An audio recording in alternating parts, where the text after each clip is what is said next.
చలి కాచుకోవాలనుకున్నప్పుడల్లా మంట పెట్టినట్టు రాజకీయ ప్రయోజనాలు నెరవేర్చుకుందాం అనుకున్నప్పుడల్లా బీజేపీ ఏదో ఒక మంట లేపడం అనేటువంటిది తన వ్యూహం. అందులో భాగంగానే ఈ రోజు వందే మాతర గీతం అనేటువంటి వివాదాన్ని తీసుకొచ్చి పెట్టారు.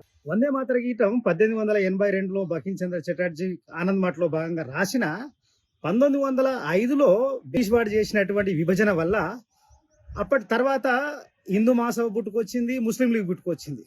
ఈ రెండు కలిసి వందే మాతర గీతం వివాదాస్పదం అయ్యింది.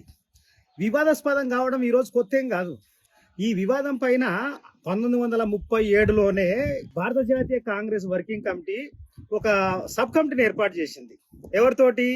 జవహర్ లాల్ నెహ్రూ, మౌలానా అబ్దుల్ కలాం ఆజాద్, సుభాష్ చంద్రబోస్, ఆచార్య నరేంద్ర దేవ్, ఈ నలుగురు కలిసి రవీంద్రనాథ్ ఠాగూర్ దగ్గర అభిప్రాయం కోరారు.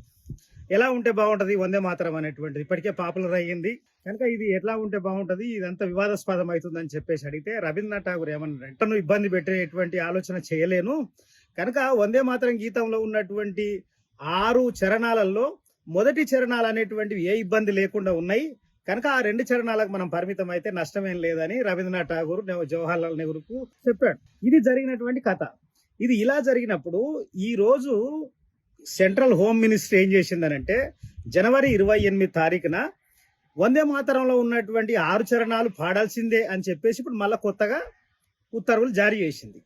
ఎప్పుడైతే ఈ ఉత్తర్వులు జారీ చేశారో నాగాలాండ్లో ఉన్నటువంటి ఒక యూనివర్సిటీ మీటింగ్లో అక్కడ ఉన్నటువంటి విద్యార్థులు ఈ 6 చరణాల వందే మాతరం గీతం పెట్టినప్పుడు వాళ్ళు గౌరవ సూచకంగా లేచి నిలబడకుండా కూర్చొని నిరసన తెలియజేశారు. ఎప్పుడు?